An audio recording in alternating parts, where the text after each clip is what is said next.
Well, hello again. This is me out on a solo this time, a solo camp, and this is a camp that's the nearest one to my home. It took me a while to find it, but I've camped here many times now with myself and friends, and it's become, dare I say, my special place. The one that's nearest to your home is often the one you can use the most, and I do. I come here for day camps sometimes, just for a few hours to get away, and obviously I come here to do camps as well. I've been here with my son and mates, as I've said, so it's become like a really lovely place for me to kind of have as a sanctuary, I suppose. Somewhere I can really just get a bit of peace, listen to the birds and just make a brew and just chill. You know, it's not a big woodland at all, it's actually quite small, but it's big enough, and that's all you need, isn't it? Enough. So what have I got in store for you today? Well, as you can see, I've got a massive pack again, so that means I've got loads of things to share with you. I've got a bit of canvas, I've got a German Flecktarn pup tent to set up and have a play with, so I'll show you a few configurations of that. I've also got a lovely dinner to cook later on, a supreme dish, let's say. So right, let's get on with a few jobs anyway and get the camp set up, and I'll catch up with you in a bit.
So that's it up. What do you think, eh? It's alright, isn't it? It's a bit tricky, like all canvas things. They're not necessarily straightforward. I've not made it easy on myself because I've not brought the legs that come with it.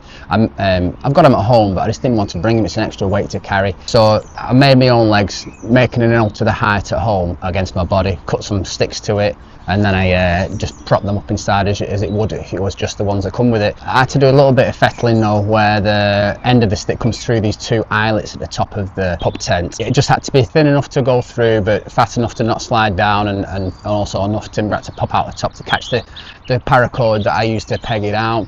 I've not done the paracord in line with it as it's kind of designed. It's meant to be like in line with the ridge. I've purposely brought it forward because I'm going to lift the front up in a minute, and when you do that you need that kind of sideways kind of tension as well. If you like building things like I do, these are loads of fun. The Flecktarn's a fantastic pattern, and they're very clever bits of kit, aren't they, in the sense that like when I tried it on, the eyelets on the inside, this is what I've tried to understand myself, because I've googled this and I can't really find a breakdown of how to actually do it, but yeah, I've assumed this. When the poncho folds in on itself, it buttons to some inside buttons, and that shortens the length of the poncho, so when it's on a soldier it doesn't trail on the ground. But yeah, that's what I found when I didn't do that. It was flapping on ground a bit. Yeah, it's I think that's what it does. It buttons in on itself and then you pop it on. It's not the most comfortable poncho, not that I've worn loads, but where the armholes come through, you know, these are multi-purpose products. A lot of design does go into them, so I don't want to knock them. You know, they are fantastic bits of kit, and they have to serve several purposes. One poncho is for one soldier to wear, obviously, and then when two soldiers meet up, they pair up and you can button together, and it makes a two-man tent, and it's a bit snug in there. It's two-man, but it's doable, I suppose. The centre poles inside, I've not measured them, but I believe they are close to 6 foot inside, where they reduce the length of a usable space, unless you want to put your feet or your head to one side, which you would do if you were two people sharing this. How I purchased this, I got 2 ponchos and I got 2 sets of poles, 3 in each, with about, I think, 3 large industrial pegs in there. Now each poncho has a bag that turns into a hood that connects to the poncho, and also when it's not a hood connected to the when it's being used as a poncho, they actually go on each end of the pup tent, stopping water coming in through where the pole kind of pokes through that hole, that big eyelet. That's something I'm missing. as you can see how good this Flecktarn pattern is when you lay it on a leafy ground. You can barely see it. It's a fantastic pattern. It's a cool pattern as well, and I really like it. It's olive green on one side and Flecktarn camo on the other, and that's to make it more versatile for a different European climate. That's what the Germans wanted from it. They wanted it to be something that they could have multi-purposes, as exactly what you want when you're camping. You know, 2 is 1 and 1 is none, they say, don't they? But yeah, that's how it's meant to work. And I'll take you inside anyway. Let's have a look around. So this is us inside. That's a wonky pole, isn't it? I need to sort that out. It's not a bad space really for one person, is it? But yeah, as I've mentioned, I wouldn't like to share the space with another soldier. It's a bit snug, isn't it? You know what I mean? Soldier and kit, let's say. So yeah, it's very much a comfortable one man, I'd say. I'll just turn the light off now so you can kind of see how much light this doesn't let through. That's not actually that bad, is it? A lighter colour illuminates it a bit. It is a bit brighter on camera. I can still see in here relatively well, so it's not actually bad for that, I suppose. Having that lighter green on it, it does let a little bit of light through. I might even sleep with the side up yet. I'm going to show you that in a minute, the configuration of it being up.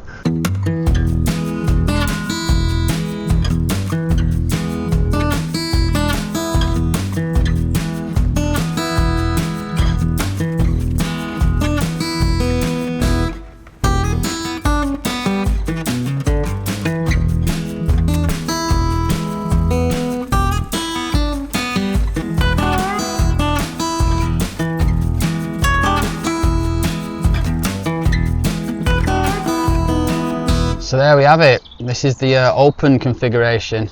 I've done a really steep pitch on this to get me over the problems that I think that this pup tent presents, in the sense that the ridge wants to kind of form a little gutter.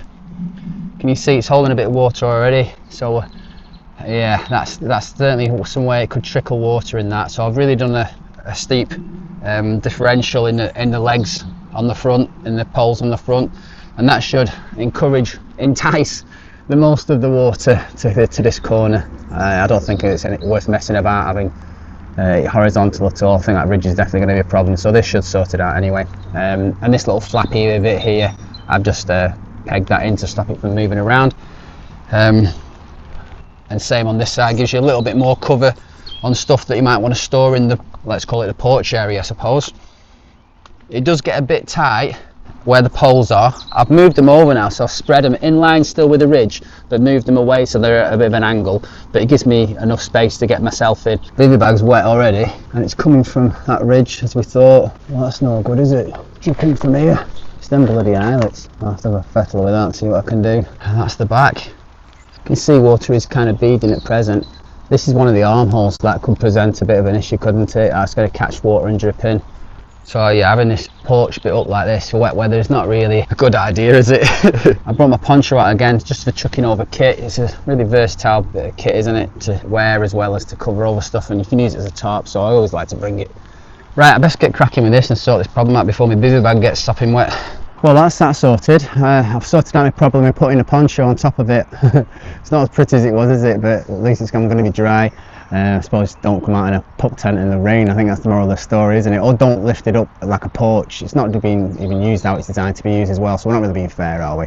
So yeah, I've sorted that problem out now. It's still raining. I think it's setting for at night. It's not bad, but it's just damp. So I'm going to put a tarp up, and then I'll start getting the campfire ready for later on this evening.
There's my 3x3 tarp all set up. It's got some flappage issues that I've been creative with to try to get rid of. I'll just show you around it and show you what I've had to kind of do to get this 3x3 in between like an odd configuration of trees basically.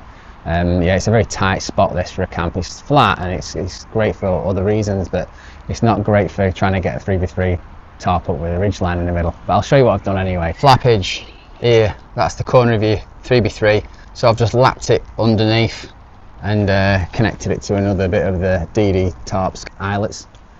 Same here, flappage, that being the corner, and I've just toggled it through again. As long as there's no wind, we'll be alright. And again, flappage that's toggled through off the ridge line that time. And here I've been really creative. Look at this, never done this before. Bit of timber across just to get the right angle for that tarp to get taut basically. And that's as good as I'm going to get, in all honesty. Yeah, I've done my best, and I think my best will be good enough. So that's how I've dealt with it, which works. I'm happy with that. It'll keep me dry, won't it? Hopefully, I don't think it's getting windy. I think the rain will continue, but I'm comfortable underneath here. Evening for one, tarp for one. So I'm going to put my fire here, I think. I'll start prepping for that now, and I'll bring all my kit underneath here, my chair and what have you that I need. Right, that's all my firewood sorted, so now it's time to start prepping for the evening, where, in the sense of where the fire's going to go. I've just been digging a little hole to make sure there's no roots down there, and I've banged in some pegs either side in all four corners of where I know it's safe to kind of have the fire. I'll just push all the soil back in that I've dug up, and then that's my zone for the fire this evening. So I'm just going to prep some bits and bobs still for having it later. I'm not going to lie to you, it's still too light, but yeah, I'll just get all things like that sorted. Then I might actually have a sit down and have a beer whilst we get ready for the evening.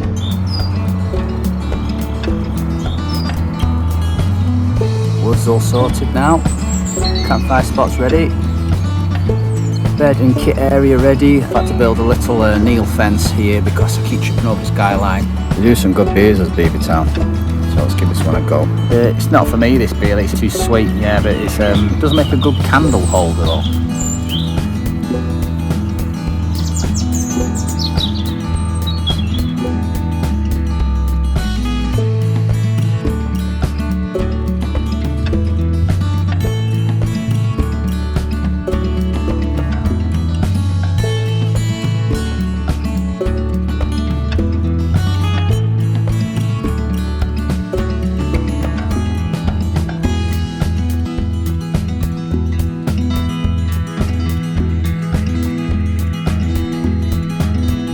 Campfire's burning.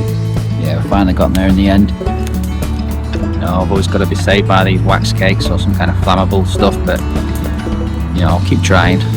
But yeah, just never seem to really get it going with wet timber. Yeah, I need to practice a bit more with timber selection, I think.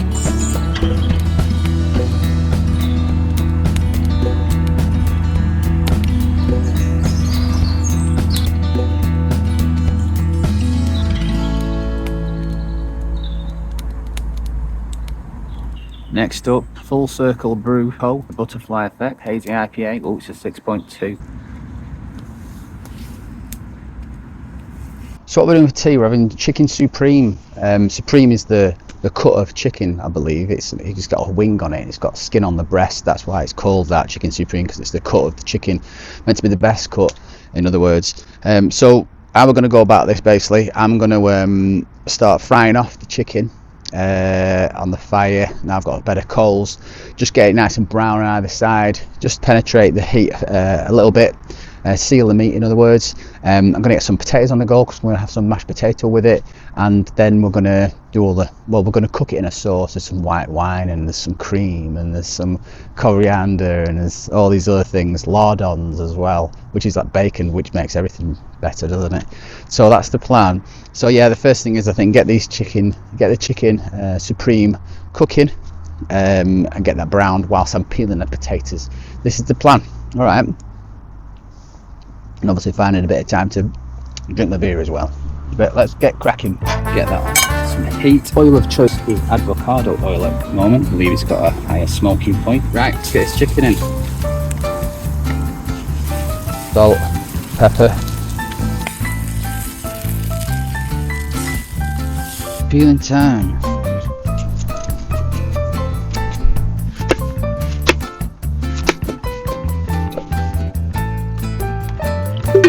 There we go. Oh yeah, sizzle. That's alright. Stick that there. I'll get a lid on that in a minute. Get me a lid on. Right, that's me onions, lovely jubbly. Decant that there. Yeah, we'll stick that in fire. Take that off. Just leave that near fire.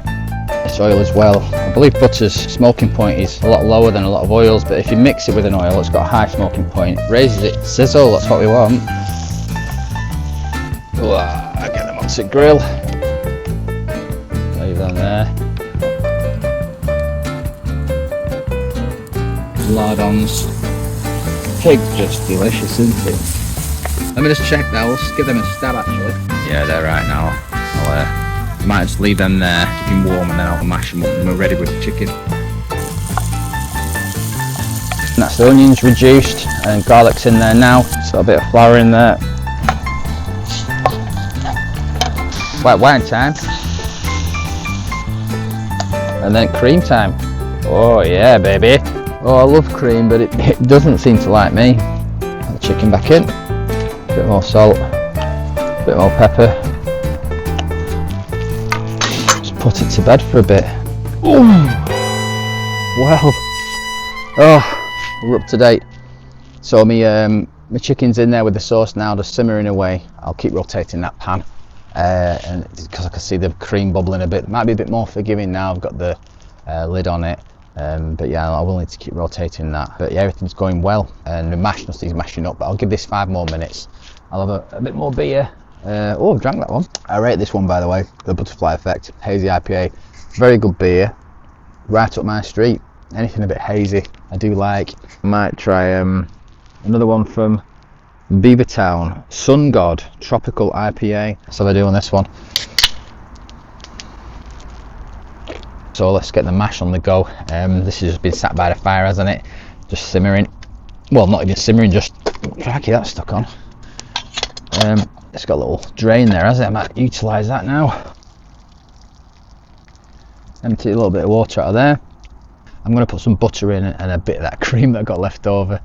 I might have mentioned that cream doesn't always agree with me, but too late.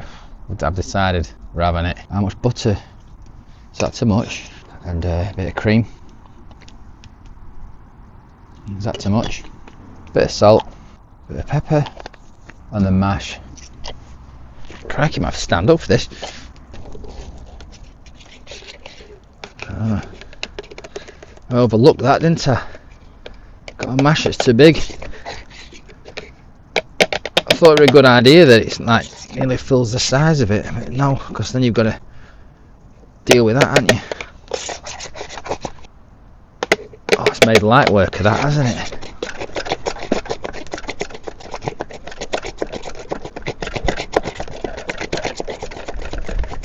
Yeah, that's bob on. Creamy mash. I'll just wrap that up and put that to bed for a bit. Right, let's have a look at this chicken supreme. See how she's doing. There we go. Oh yeah. I've been moving this sauce around, so it has been like reducing quite a lot, but I reckon that's done. Yeah, I'm going to chance that. I reckon that's bob on. We're not really stuck on too much as well. Onto the pan, not burnt to the pan too much, so that's really good. I'm going to dish that up now. Yeah, I'm going to get that mash on the plate and we'll dish that rascal up. So there's a few things to finish off this chicken supreme. Here's a bit of coriander. Decanter that onto there. And then there's also a bit of Dijon mustard to go in here as well. Just ooze that all over it. That's your Dijon.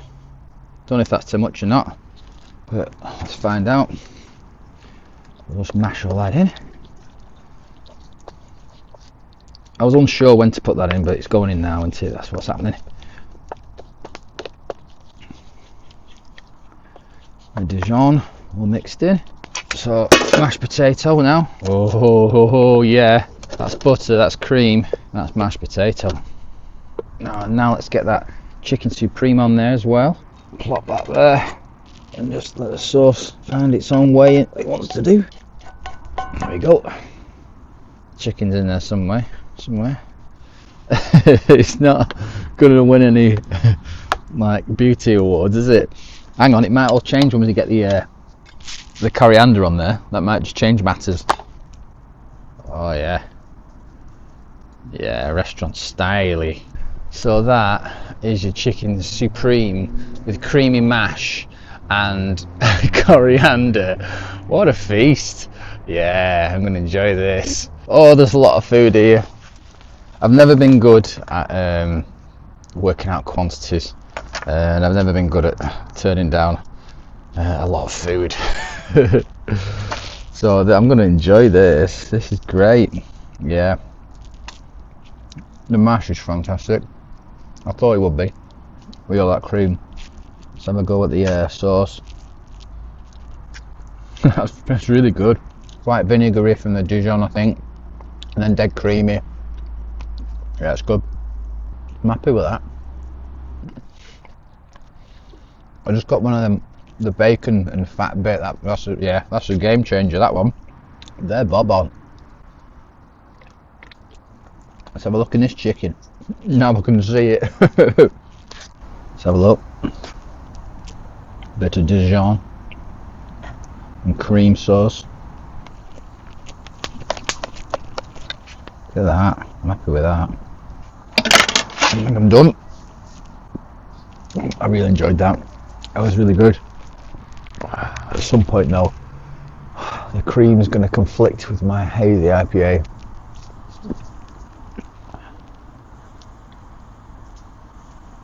And then regret will set in. Yeah, this one's a good one. Yeah, I like this. Look over, mate. Beavertown Sun God Tropical IPA. I'd have that again. Right, let's get these pots washed up.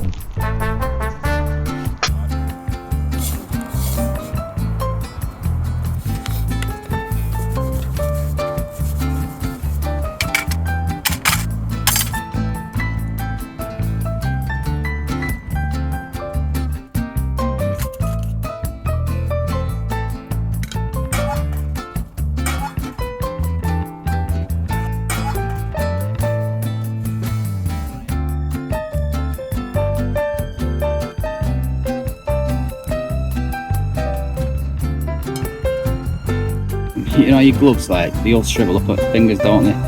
And they just become unusable. You can't get your fingers in them. Well, if you save this bit at the back here, cut that bit out, and if you're handy with a sewing machine or needle and thread, you can make your own like handle for your pan. Yeah, it looks alright, doesn't it?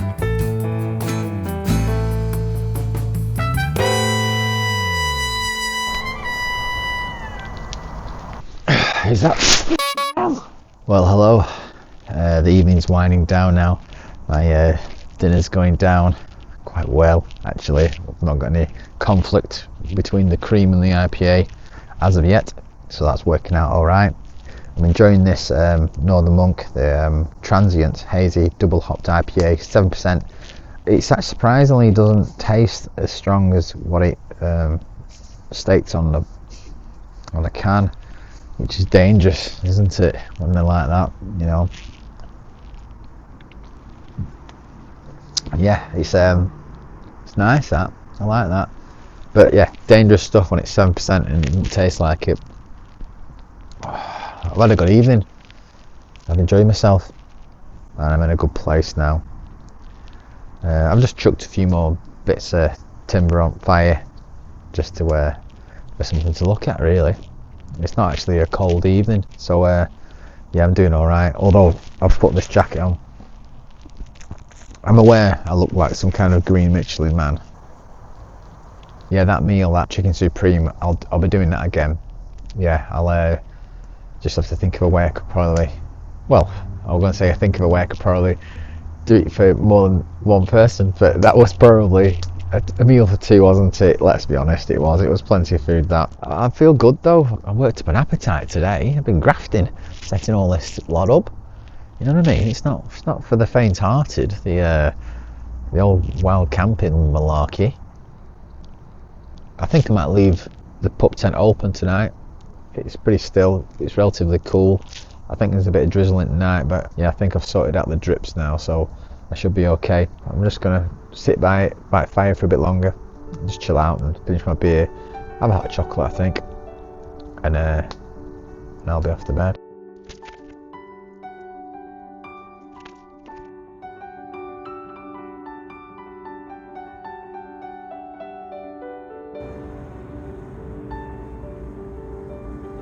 Oh, that's a good hot chocolate.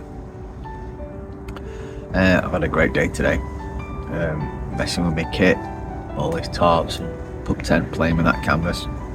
It's been really good, I've enjoyed it, apart from the rain. I live in the northwest of England, and rumour has it it's one of the wettest areas of the UK. Yeah, I can totally believe it.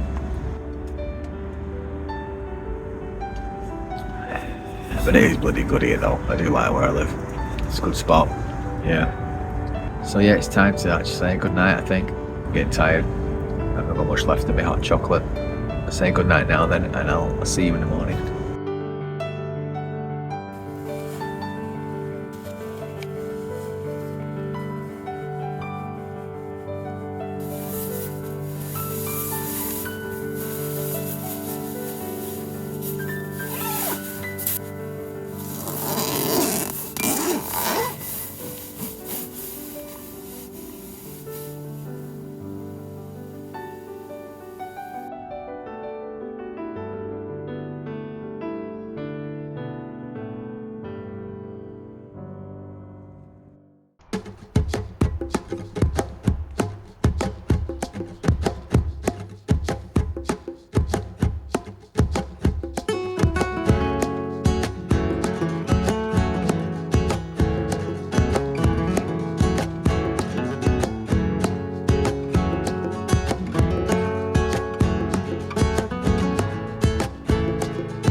Morning.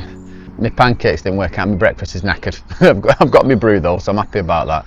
So that's alright. And a full 300 mils worth of brew as well, because solo camp, isn't it? So yeah, I get a big brew rather than sharing it with a pal.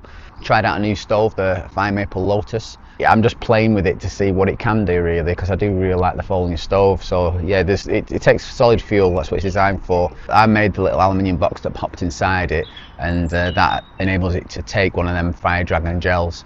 It's not designed to do that, but it does work. It did do me brew, but truth be told, one capsule wasn't enough. I think that's largely down to the fact that the wind picked up and air were getting in the bottom because it was sat on the log. And tried this out in my back garden, and you can do it on one. Yeah, the fire dragon capsules they're very volatile. When they get a boost of air to it, they'll just combust faster and the burn time's reduced, and obviously they get hotter, but if you're not containing that heat, it's not being efficient, is it energy efficient? So yeah, I had to put another little half a cube in to actually finish the boil. Been a good camp, I'm enjoying myself. It stayed dry this morning. I think we'll be good for a few hours at least anyway. I had a good night's sleep in the pup tent as well last night. Yeah, it was good. I moved my candle over there so I could kind of see that flickering as I nodded off. But I do like my system I've got under there now with my British military bag and bivvy. And the bivvy bag lends itself well to just kind of just being a little bit exposed, doesn't it? And seeing the woods and things like that as you go to sleep. You know, in the morning it's nice to just stare out and just chill for a bit. So yeah, I did enjoy that in there. A good night's sleep. And it's getting that time now to think about packing up, I think. Yeah, wind's picking up a bit. It's drying my gear out, which is a good thing, isn't it? But knowing my camps at the moment, there'll be some rain on the way. So yeah, come on, let's get packing.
Right, we're all packed up, I's tidied away. I've dug it down and made sure there's no warm soil even. It's all just mashed up with all the wet soil as well. It's quite damp, so I do look after the place. I want it to stay looking natural, so everything's kind of leaves brushed over and natural falling twigs. They even go to that extent of making it look like no one's been there other than the footprints, you know what I mean? But they're soon gone, aren't they, when it rains? And in the northwest it does plenty of that. So thanks for watching. I appreciate your views and your comments as always, and I will see you next time.